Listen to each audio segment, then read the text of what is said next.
Olá, pessoal!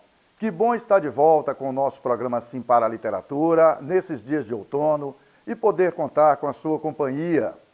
E nesse momento trágico, com a continuidade da pandemia, onde já chegamos ao número assustador de mais de 400 mil brasileiros mortos, com o sistema de saúde em colapso em vários lugares do Brasil, faça a sua parte, fica em casa, evita ficar batendo perna por aí, use a máscara, proteja a sua saúde, seja responsável com a vida dos seus familiares, se acomode na poltrona e curta junto comigo.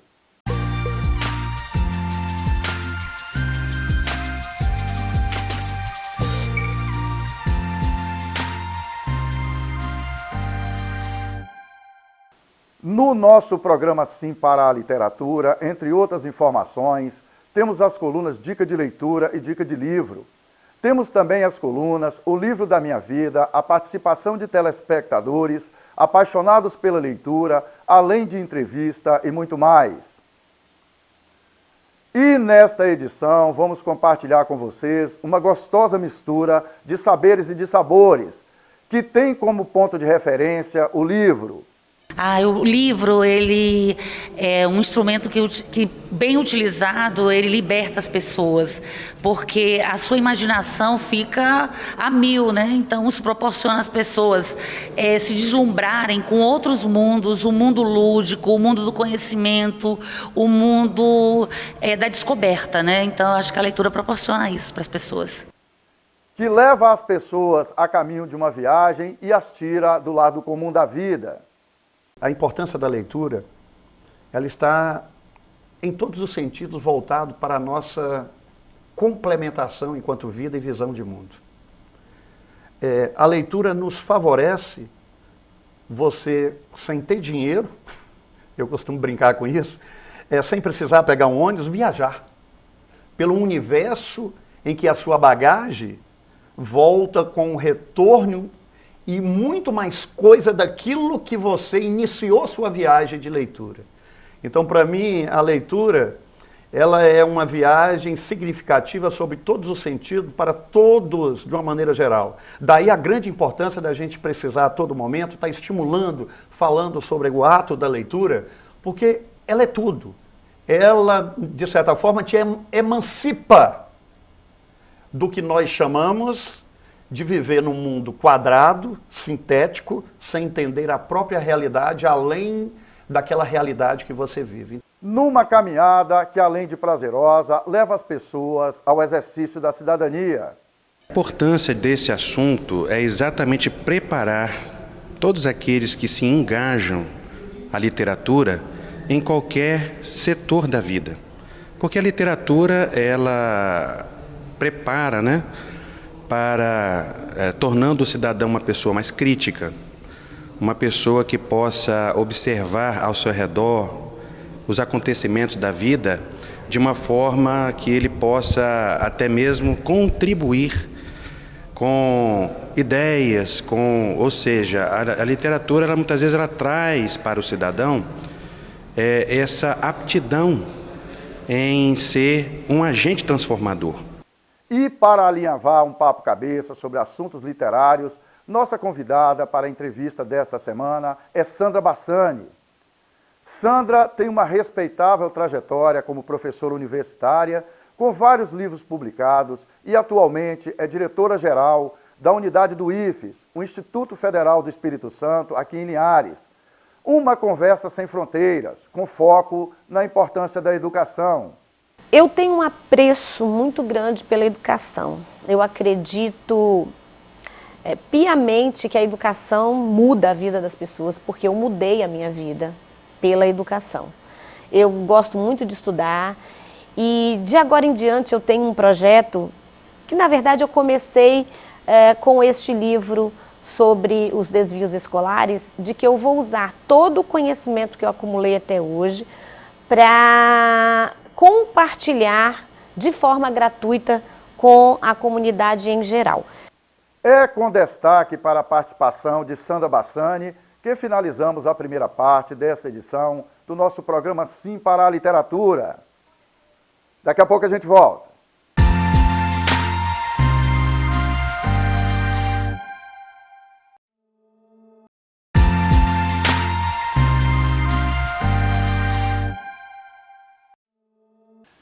Estamos de volta com o nosso programa Sim para a Literatura e é muito bom continuar na sua companhia. Olha, pessoal, nós sabemos que a leitura é uma porta aberta para um mundo de descobertas, que não tem limites.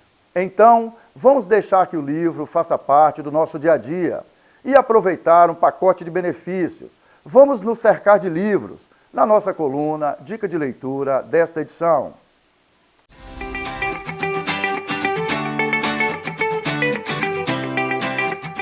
Mais do que livro, eu vou falar sobre o hábito da leitura. Pode acreditar, ler é um hábito, ler é treinável. E tem outra coisa também, ler é fácil. Você consegue treinar. Primeira coisa, você tem que ter uma meta.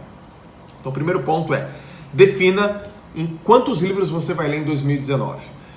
Você vai chegar lá e vai falar, puxa, quantos livros eu vou ler em 2019? Joel, o que você sugere? Coloca assim, ó, eu vou ler um livro por mês. Então você vai ler 12 livros no ano, eu vou ler 2 livros por mês. Se você é um cara que já lê bastante, eu vou ler 1 livro por semana. Se você lê 1 livro por semana, você está muito na frente da maioria das pessoas, assim, avassaladora do Brasil. O brasileiro lê muito pouco.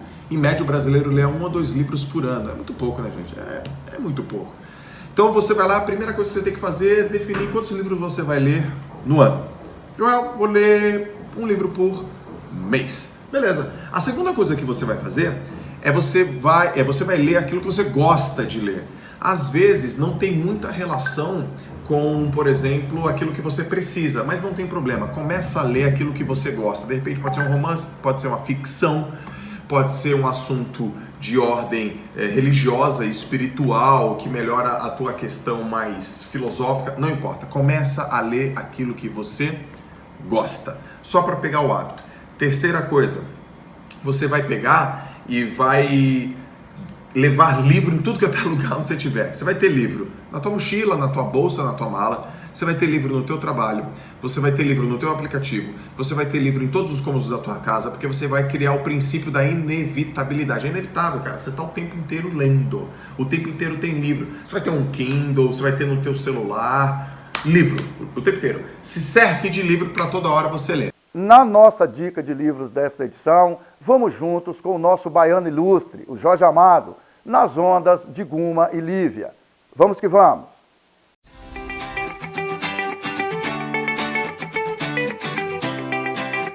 Nesta dica de livro, eu quero compartilhar com vocês a doce história de amor de Guma e Lívia e de como é doce morrer no mar. História contada no livro Mar Morto, do escritor baiano Jorge Amado. Olha, pessoal, esse livro foi escrito por Jorge Amado em 1936, quando ele tinha apenas 24 anos de idade. O livro Mar Morto talvez seja o livro de Jorge Amado que mais traga homenagem ao mar, ao cais, aos marinheiros. A história se concentra em Guma, um mestre de saveiro que sabe que seu destino é morrer no mar.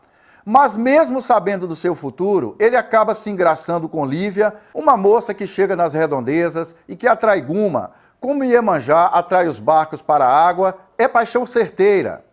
A história de Guma e Lívia, que é contada no livro Mar Morto, entre outros personagens, parecem ter uma cadência das ondas do mar. Jorge Amado consegue nesse livro externar uma prosa como se fosse um poema. Cada página é uma onda que se quebra na poderosa narrativa do nosso baiano ilustre. Outros personagens, como o velho Francisco, a sensual Esmeralda, Rosa Palmeirão, entre tantos outros, têm o poder de também seduzir o leitor. Ao longo dessa afetuosa história de amor, então, uma história gostosa, certeira e cativante. Jorge Amado, mesmo em início de carreira, soube construir uma bela narrativa. É uma história lenta, mas que afaga o leitor, quase o carrega no colo. É assim, vai desbravando as ondas que às vezes se tornam tormentas. E essa história continua.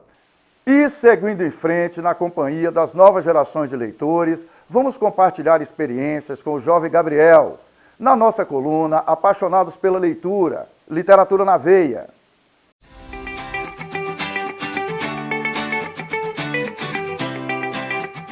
O Gabriel passa boa parte do dia assim, lendo. Ao todo, ele lê cerca de 30 livros por ano. Uma maratona que ele ama. Sempre foi muito mais fácil para mim algumas coisas, porque, por exemplo, quando eu tinha na faculdade de jornalismo, eu gostava muito de ler já, por isso que eu escolhi. E eu via que, assim, tinha muita gente que não gostava de ler. E eu tinha muito mais facilidade de escrever, por exemplo, alguma coisa.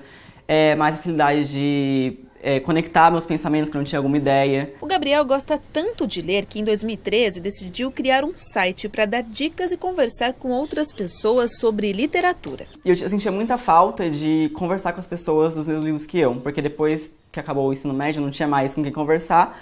Daí eu comecei a fazer curso de inglês e a professora falava assim, lê livro em inglês para você praticar. Daí eu lia uns livros em inglês e não tinha saído no Brasil ainda, não tinha com quem conversar. Daí eu criei o site e no site eu comecei a conversar com mais gente que tinha lido esses livros que eu estava lendo, né? Mas nem todo mundo é como o Gabriel. De acordo com uma pesquisa do Instituto Pro Livro, 30% dos brasileiros nunca compraram um livro sequer.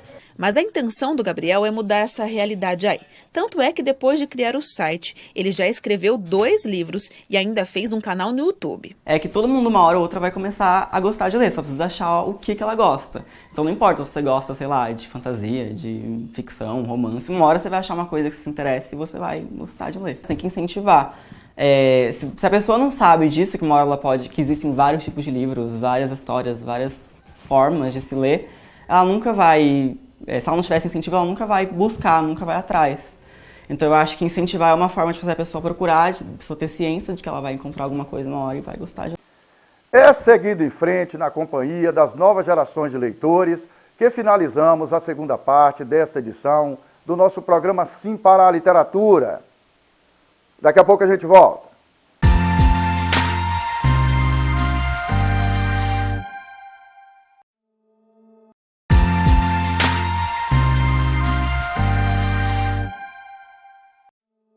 Estamos de volta com o nosso programa Sim para a Literatura e é muito bom continuar na sua companhia. E vamos juntos para a entrevista com a professora Sandra Bassani.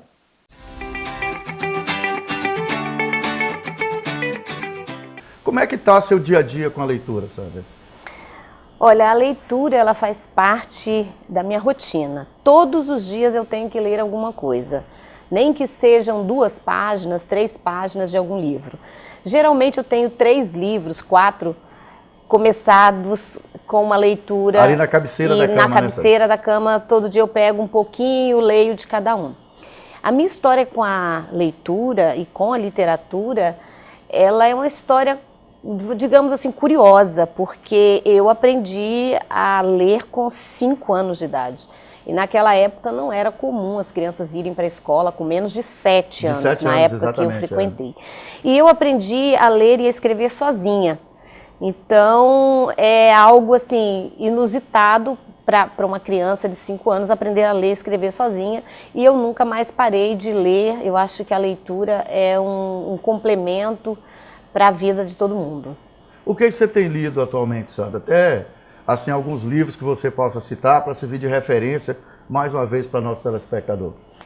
Eu leio de tudo. Eu sou muito eclética, eu me interesso por vários temas, desde os temas da área em que eu atuo como profissional, que é a área de gestão pública, de administração, de línguas estrangeiras, de língua portuguesa, a autoajuda, não aquela autoajuda pura e simples, aquela receita não pronta, é aquela receita, né? Mas aquela que te faz refletir. E gosto muito de ler também sobre filosofia, sociologia, cultura, leio de tudo um pouco, algumas histórias, alguns romances, contos. Gosto de uma leitura bem humorada também, inteligente, e de escritores da área de inteligência emocional, inteligência social, comunicação. Me identifico muito. Ô Sandra, antes de falar, né, das suas práticas de escrita, e a gente vai falar também o que dá o start, né, para você escrever, o que motiva você a escrever, eu queria que você mostrasse alguma coisa aqui do que você trouxe. A Caderneta Vermelha, fala rapidinho para o nosso telespectador. A Caderneta Vermelha é uma obra que eu me interessei por ela porque eu participo de um grupo que é dedicado à cidade de Paris. Então, como o livro é ambientado lá, eu resolvi ler, mas é uma história muito bonita, que vale a pena. É ambientado no momento histórico de Paris ou não atual? É no momento histórico, é um momento atual, mas conta a história de uma moça que perdeu a memória num assalto e ficou muito tempo internada, e um estranho cuida dela. E depois, né, eles têm uma atração um pelo outro e a história se desenrola com esse enredo. Vale muito a pena ler, a história é muito bonita. Aí você trouxe A Morte é um Dia que Vale a Pena Viver. Eu conheço esse livro. Então, este livro, o tema dele assusta um pouco. Eu me assustei quando eu vi este livro, o título. Mas quando eu li a capa, eu fiquei curiosa. E é um livro belíssimo, né? Ninguém precisa se assustar com o nome dele, mas é algo muito concreto e muito real nas nossas vidas, que diz que nós temos que viver o agora. Nós temos que amar agora, produzir agora, viver agora, que a gente não pode adiar nada.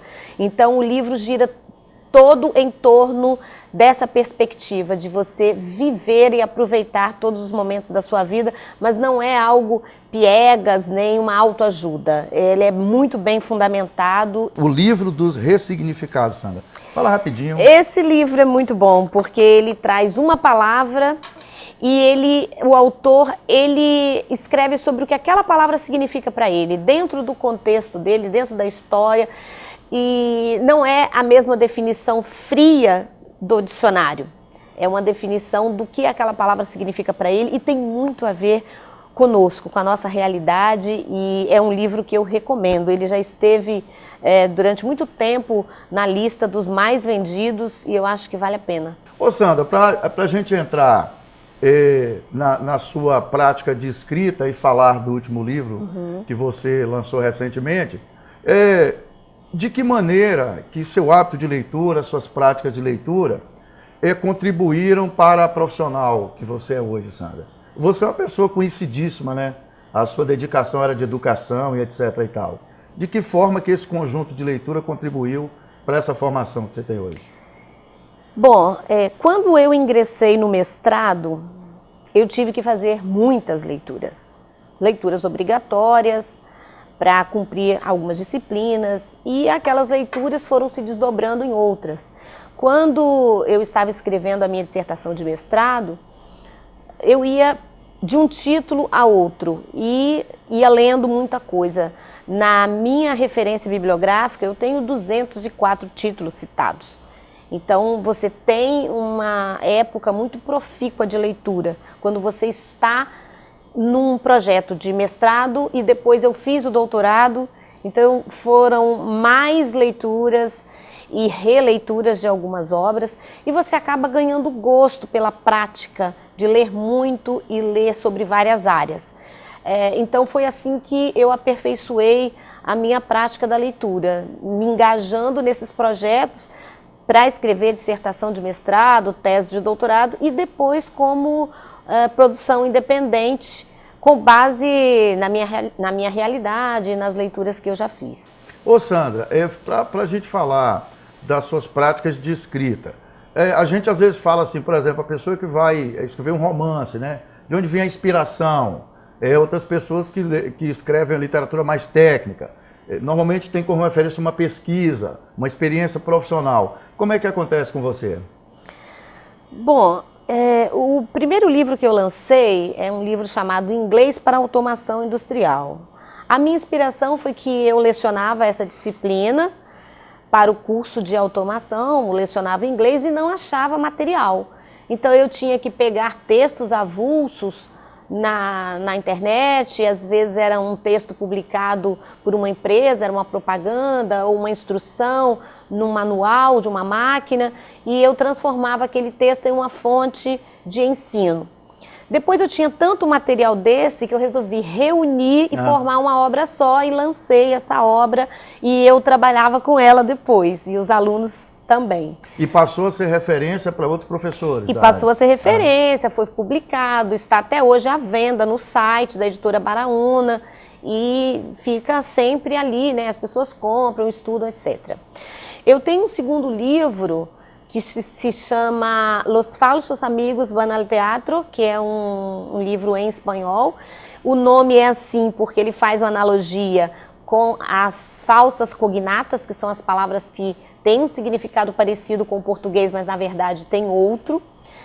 E é uma coletânea de palavras que são enganosas em relação ao espanhol e português, e serve principalmente para quem quer conhecer mais essas palavras para não cair em armadilhas do Enem na hora de interpretar textos. Eu tenho esse livro lançado, esse eu disponibilizo gratuitamente o e-book dele para quem quiser, está nas minhas redes sociais. Depois eu lancei este livro, esse aqui do Desvios, chamado Desvios Ortográficos. A gente vai mostrar a capa aí para o telespectador, tá, Sandra? Tá? Ele é fruto de artigos que os meus alunos do curso de mestrado em letras produziram sobre a prática da escrita de redação dos alunos do ensino fundamental. Nós teorizamos, fizemos pesquisa de campo, análises e também algumas propostas para superar. Muitas vezes o professor se depara com erros de alunos nas redações e pensa que é porque é uma distração do aluno ou porque ele não memorizou uma determinada escrita, mas às vezes o motivo é outro, porque ele fala daquela maneira, ou porque ele ouve sempre assim, ou porque ele tem dúvida na hora de escrever uma letra que representa vários sons. Então, neste livro nós abordamos essas questões. E aí, recentemente, você fez um lançamento virtual, agora no mês de maio, salvo engano, dia 4, dia 4, foi? Sim. Fala um pouquinho, Sandra, desse livro para nosso telespectador. A gente também vai colocar a capa do livro aí, e que está também disponível, né? Para fazer o download, né? Por gentileza, Sandra. Este último livro é uma obra de inglês, se chama Inglês Comunicativo, Aprenda o Básico Essencial. Ele nasceu da minha percepção de que, como professora também no ensino médio de inglês, os livros que o governo disponibiliza gratuitamente nas escolas, ele tem um nível muito acima do que realmente os alunos do ensino médio têm, principalmente os de escola pública. Como o inglês existe no currículo desde a 5ª série, eu acredito que quem faz esse material tem a ideia equivocada de que o aluno chega no ensino médio com um nível de inglês que domina um texto de nível intermediário para cima, e a verdade não é essa. E também não tem nada de fala, a realidade não tem de mostra conversa. que não tem sido assim, né? Não tem sido assim. Então existe uma disparidade entre o nível de conhecimento com que o aluno chega no ensino médio e o nível de conhecimento que o material didático supõe que ele tem. Esse é um conflito. O segundo conflito é que os alunos, geralmente, eles querem aprender a falar. E se tem uma ideia equivocada de muitos anos atrás, que o aluno na escola ele tem que aprender a ler, porque ele vai se deparar mais com material escrito de inglês do que com oportunidade de fala, o que mudou completamente nos últimos anos, principalmente com a tecnologia. Hoje você pode conversar por mensagem, com áudio ou com texto, com voz, pessoas do mundo inteiro. Exatamente. Você pode ter uma empresa aqui no Brasil e atender a qualquer país, sem você sair da sua casa, mas você precisa se comunicar, então as pessoas veem a necessidade de comunicação. E esses materiais, eles não trazem nenhum diálogo. Eles só trazem aquela gramática pura que você tem que ficar decorando. Muitas vezes o aluno não sabe para que usar um termo e textos imensos que ele não consegue dominar. Então, sempre nas minhas aulas, eu procurava um foco comunicativo que despertasse no aluno a ideia de que é possível ele aprender a falar inglês. E eu acabava fazendo alguns materiais por minha conta. E surgiu a ideia, assim como o livro de inglês de automação, de fazer um livro comunicativo, para que o aluno fale desde o primeiro dia de aula. Então, quando ele começa, ele vai lá nos cumprimentos, que é o início mesmo. Good morning, good afternoon, good evening, good night. Ele tem que falar desde o primeiro dia, porque ele vai ter a sensação de que ele está aprendendo inglês. Se o professor acolhe esse aluno no primeiro dia de aula com um texto de 30 linhas que ele olha e ele não consegue ler meia dúzia de palavras, ele já vai desanimar e muitas vezes até desistir de estudar a disciplina, vai levando de qualquer forma. Sandra, obrigado por ter vindo mais uma vez. Você sabe que as portas do programa Sim para a Literatura estarão abertas para você. Eu agradeço a oportunidade e deixo aí uma palavra de incentivo a todos que quiserem ingressar no mundo da literatura, do conhecimento. É assim que finalizamos mais esta edição do nosso programa Sim para a Literatura. Caros telespectadores, foi um prazer e um sinal de prestígio contar com a sua audiência nesta edição do nosso programa Sim para a Literatura. Para que vocês tenham acesso às edições anteriores e aos vídeos do programa, acessem youtube.com/Sim para a Literatura. Entrem em contato conosco através do e-mail simparaliteratura@gmail.com. Agradecemos o prestígio da sua audiência. Saudações poéticas e literárias e muito obrigado.